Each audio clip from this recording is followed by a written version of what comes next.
En comunicación con el expresidente de Uruguay y actual senador, José Pepe Mujica. Buenos días, Mujica, ¿cómo le va? Roberto Navarro y equipo le hablan.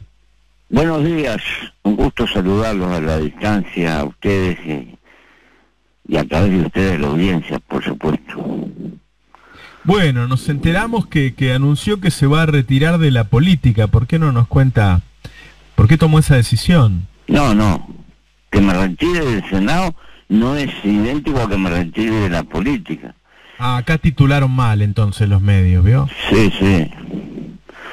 ¿Y No, por qué se retira del Senado?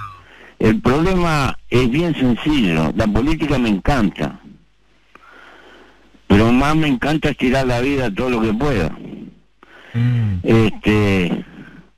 Yo tengo 85 años, casi al borde de los 86, y padezco una enfermedad crónica o inmunológica de tal punto, tiene un nombre raro, vasculitis Strauss, ahí, a tal punto que no me podía ni siquiera vacunar. Entonces, la política me impone relaciones humanas permanentes, recibir gente, hablar con gente, ir acá, ir allá, y me veo muy limitado porque esta pandemia, esto se va a mantener, creo que va a quedar mucho tiempo entre nosotros, tal vez se logre disminuir y tal vez haya terapias de mejorar la situación, pero me creo que por el momento y por largo tiempo lo único que tenemos de respuesta es no exponernos. Entonces tengo que amortiguar todo eso y tomo la decisión para poder estar un poco más aislado, lo cual no quiere decir que me aleje de la política. Siempre voy a participar, a opinar, a hablar con mis compañeros, en fin, pero ya no puedo tener esa relación social intensa que implica el ocupar un cargo de senador. Comprendo. ¿Y cómo, a ver, ya que estamos, por qué no me cuenta un poco cómo vio el resultado de las elecciones de estos días? Y estamos igual que hace 2 meses desde el punto de vista de contabilizar los votos. Nosotros perdimos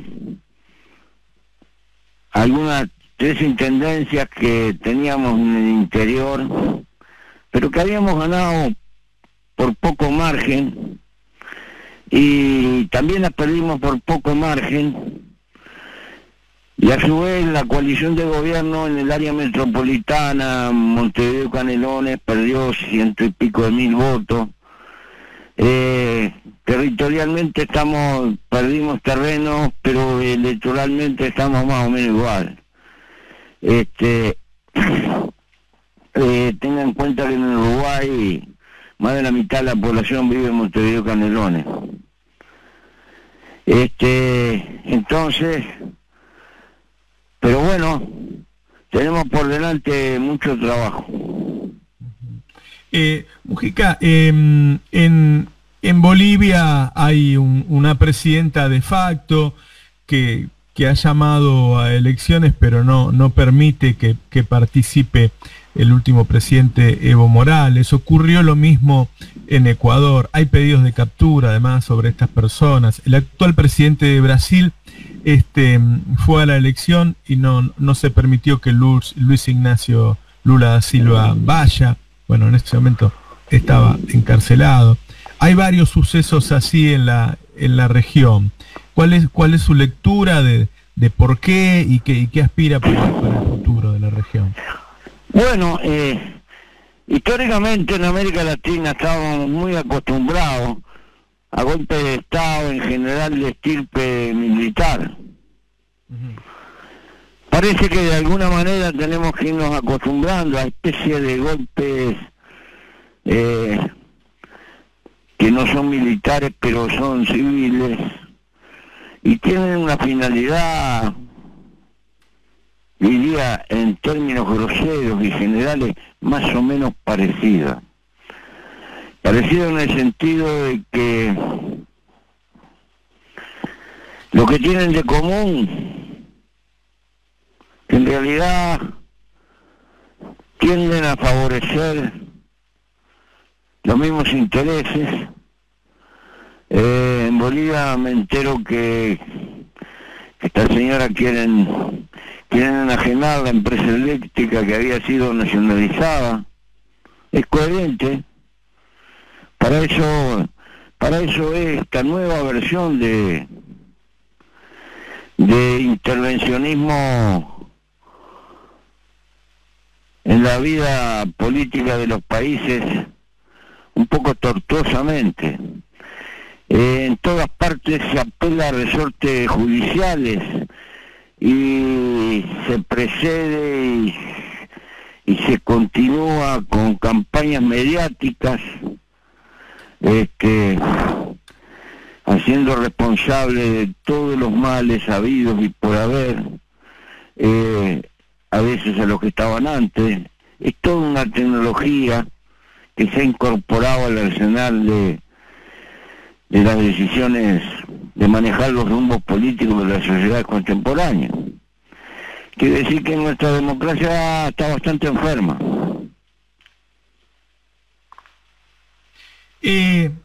Hablando de la democracia enferma, por estos días Trump habló de la posibilidad de que haya fraude en un país en donde él gobierna, ¿no? O sea, tendría que hacer fraude de la oposición, que es más complicado. Ahí no va a haber golpe de Estado, porque no hay embajada de Estados Unidos. Claro. Ahora, todo esto, usted sabe que nosotros también lo estamos sufriendo aquí en nuestro país. Hay una degradación generalizada de la democracia. ¿Perdió peso en el mundo la democracia?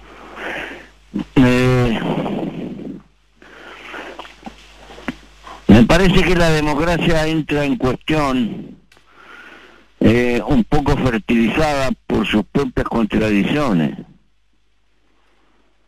La desigualdad extrema termina haciéndose insoportable y el tratar de sostenerla de alguna forma coarta las garantías mínimas que necesita la democracia.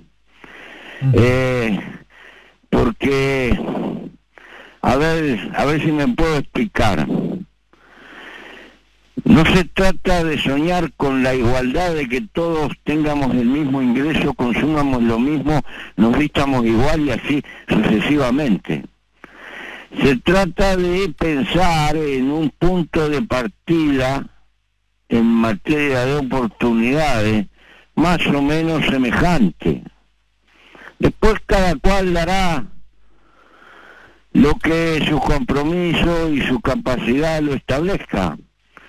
Pero hay una oportunidad germinal en la vida que desgraciadamente establece diferencias que son a veces definitivas.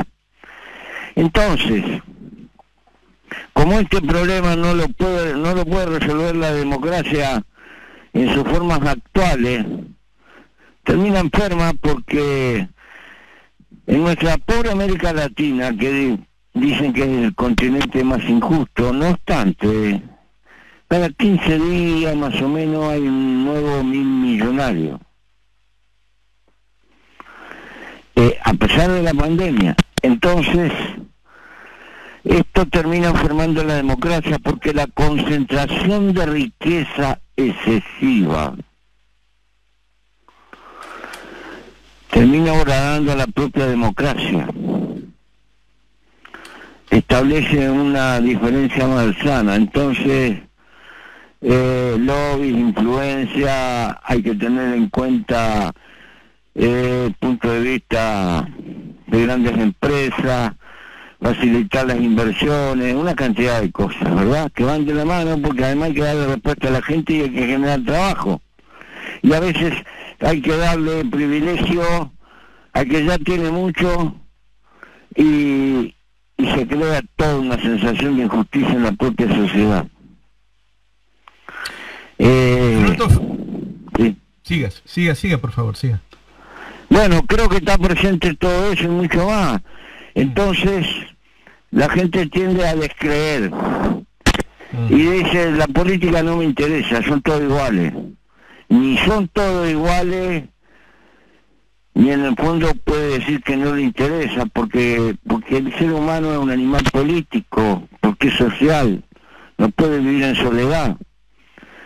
Y la política es una necesidad como el pan, como el aire. Porque si fuéramos como los pumas, que pueden vivir en soledad, no necesitamos de la política.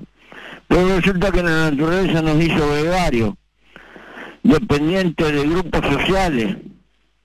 Y entonces el individuo, que tiene su cuota de egoísmo, tampoco puede renunciar a lo que significa la cooperación de la sociedad porque no puede vivir. Por eso siempre va a haber conflicto y alguien tiene que lidiar con los conflictos. Ese es el papel de la política. Se refirió justo a un tema que generó un debate en estos días, porque el presidente Alberto Fernández dijo que no podemos hablar de meritocracia si no hay igualdad de oportunidades. Y bueno, y fue culpado por muchos de la derecha, que sin meritocracia no hay desarrollo, y qué sé yo.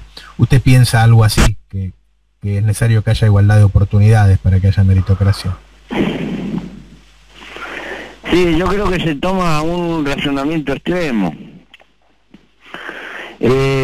Y lo peor, que si seguimos con las venas abiertas como funcionamos, el proceso de meritocracia se va a ir dando de otra manera. Vamos a terminar trabajando todos para empresas transnacionales. Hay que cantarle un himno o una especie de retirada a nuestras burguesías nacionales, pobrecitas, acorrucadas, terminan transformándose en rentistas y van a hacer cola de león y alguna transnacional, porque se ven por todos lados, porque en mi país tienden a morir los almacenes. No, las cadenas de supermercados son más importantes, pero las cadenas resulta que vienen de afuera. Los panaderos también se están muriendo, pero vienen panaderías industriales que trabajan en serie, y hasta la farmacia pasa lo mismo, y así sucesivamente.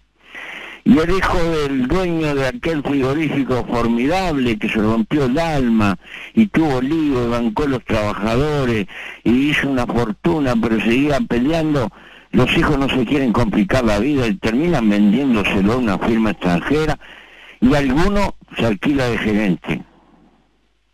Bueno, estamos en un proceso de ese tipo. Si quiere, llámele globalización. Ahí todos los días estamos leyendo notas acá que los ricos se quieren ir a vivir a Uruguay. ¿Qué opina usted de eso? Y es una forma de especular, seguramente. El Uruguay no es un país barato, es un país bastante vacío, hay lugar y hay cierta tradición, una cultura en común. El único lugar donde mis compatriotas no se sienten extranjeros es en la Argentina, y al revés creo que pasa lo mismo. Yo qué sé, nosotros no somos hermanos, nacimos en la misma placenta. Entonces hay una identidad que es fácil que se dé eso. Ahora, el lugar es muy chico, ustedes tienen soñadores muy grandes. Tal vez vengan por lana acá, pero van a salir trasquilados. Bueno, van porque quieren pagar menos impuestos, dicen. Y siempre es así, pero los negocios van a seguir estando ahí. Yo creo que de alguna forma u otra la Argentina va a salir porque no es la primera vez que tiene dificultades, sale. Y a nosotros como país no nos van a arreglar nada estos que vienen.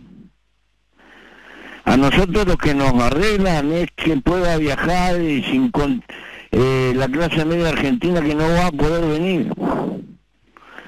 Esa es la que mueve la aguja. Unos cuantos bacanes que vengan y que compren algunos apartamentos y eso por el estilo, no arregla nada. Pero bueno, me imagino que esto no me gusta nada. ¿No le gusta que los argentinos quieran ir allá?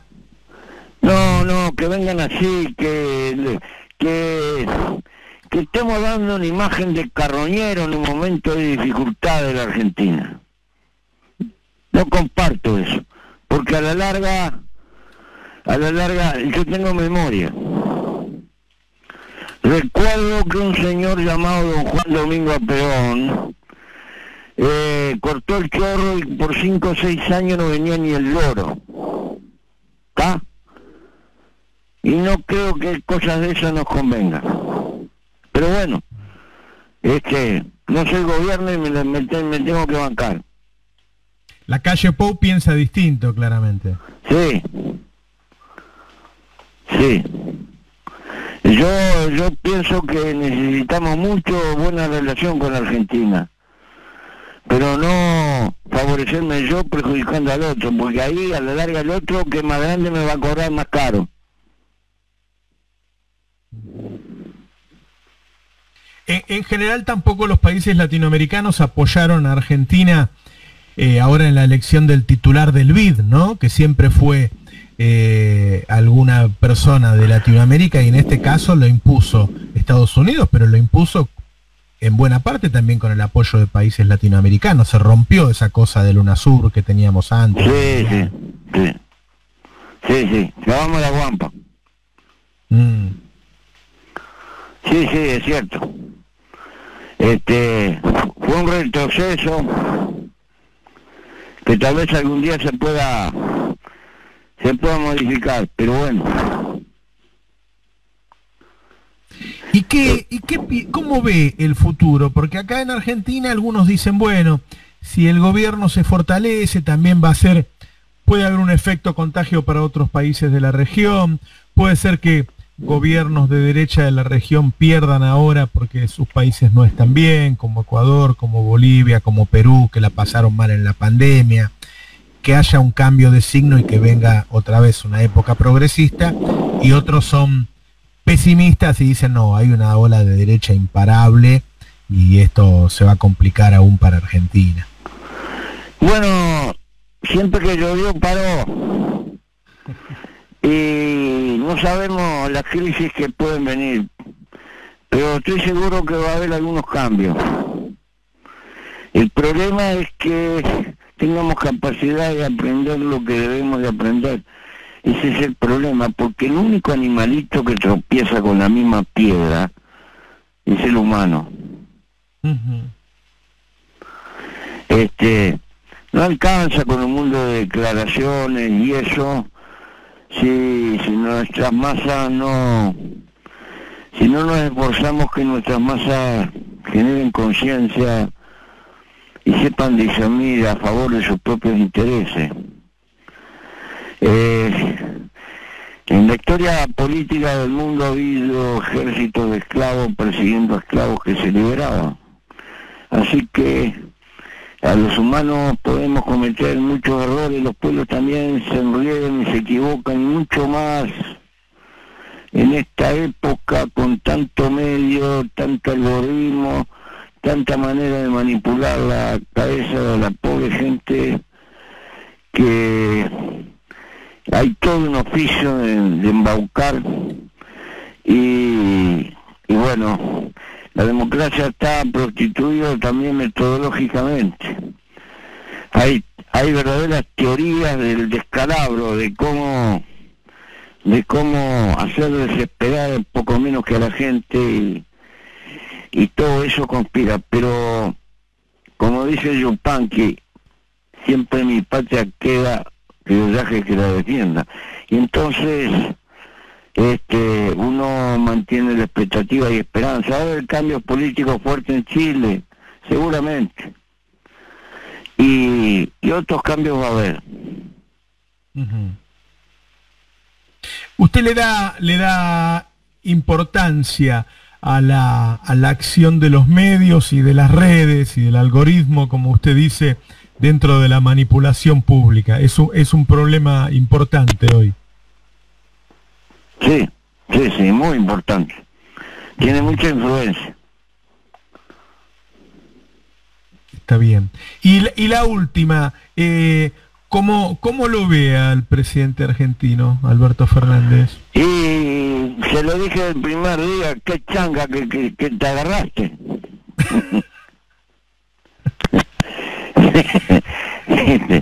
Porque por momentos la sociedad argentina es incomprensible. Porque cuando vi gente quemando los barbijos en una cosa dije, pero esto es una locura.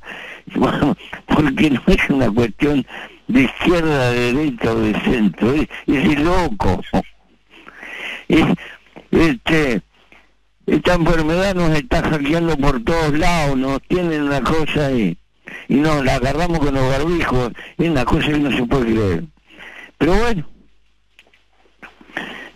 siempre es grandiosa la Argentina, siempre es capaz de presentarnos una sorpresa, algo no previsto. Siempre he dicho que en economía hay que estudiar una economía para el mundo y otra economía para la Argentina. Es genial, porque ya la he visto como soy un viejo, varias veces la he visto, la Argentina está fundida, y no está fundida nada, después sale y tira manteca al chelcho y dale para adelante, y es notable. ¿Sabe cuál es la desgracia? Tal vez el exceso de recursos. Habló al principio de la nota, y ya para ir finalizando, sobre que usted va a dejar de ir al Senado, se va a alejar del Senado, porque quiere vivir unos años más. Yo alguna vez lo escuché dar esta respuesta en una cena que compartimos ahí donde estuvo Alberto, Dilma y otros expresidentes, pero me gustaría que el público lo escuchara, porque usted habló ese día del sentido de la vida, y me gustaría si puede desarrollar. Lo que pasa es que la cosa es simple. Venimos de la nada y vamos a la nada, o por lo menos la incertidumbre. Por lo tanto, el milagro es estar vivo, el haber nacido. Para cada uno de nosotros es el milagro más grandioso, aunque no, porque es algo tan cotidiano, tal vez no le damos valor. Entonces, defenderla y aferrarnos a ella me parece, con todas sus notas tristes, sus caídas, sus mediocridades, la vida es al final hermosa. Y por lo tanto me parece que hay que tener coherencia de colocarla al tope de nuestras formulaciones personales. Había como 40 millones de probabilidades que naciera otro, y nos tocó a nosotros. Si eso no es milagro.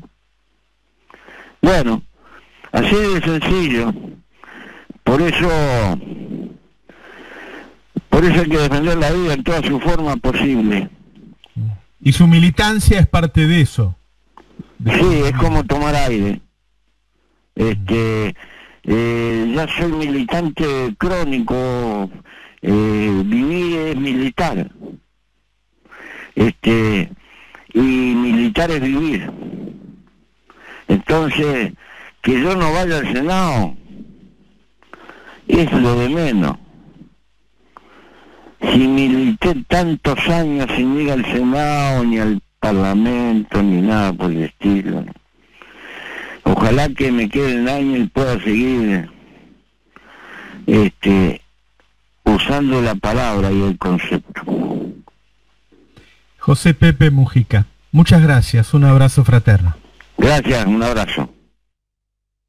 Bueno, señores, qué maravilla de ser humano, ¿no? Antes que de político, que es Pepe Mujica. Sí, no, varias cosas dijo, ¿no? A propósito de su visión de la democracia, de la región, del país, ¿no? Siempre le cuesta mucho entender a veces a la Argentina y eso que están al lado, ¿no? Sus dificultades. No quiso decir mucho de Alberto, salvo que le había tocado una muy difícil, ¿no? ¿Qué changa te enganchaste? No sé cómo fue que dijo. Sí. Viste que él está enojado con el proceder de la calle Pou de querer sacar una ventajita del problema de la Argentina. Sí, algo de carroñeros, dijo, ¿no? No me gusta que quedemos como carroñeros en un momento de dificultad de los argentinos. Yo pienso distinto a la calle Pou, dijo. Claro, pero además es terrible porque Uruguay exporta clase media y intenta seducir a nuestros ricos. Es como proyecto de país, es bastante siniestro, digamos. Así es. Él siempre expresó la diferencia. Y bueno, lo que dijo me interesó también lo del tema de la desigualdad, ¿no? Que es algo de lo que insiste también mucho Alberto. La democracia también está en veremos por eso, porque no puede terminar de resolver los problemas de desigualdad, ¿no? Y mientras esos problemas siguen, obviamente, la democracia está en problemas. Y por eso él ve ahora las dificultades que está atravesando tanto en la región como en otros lados, ¿no? Como vemos. Así es. Y Luciana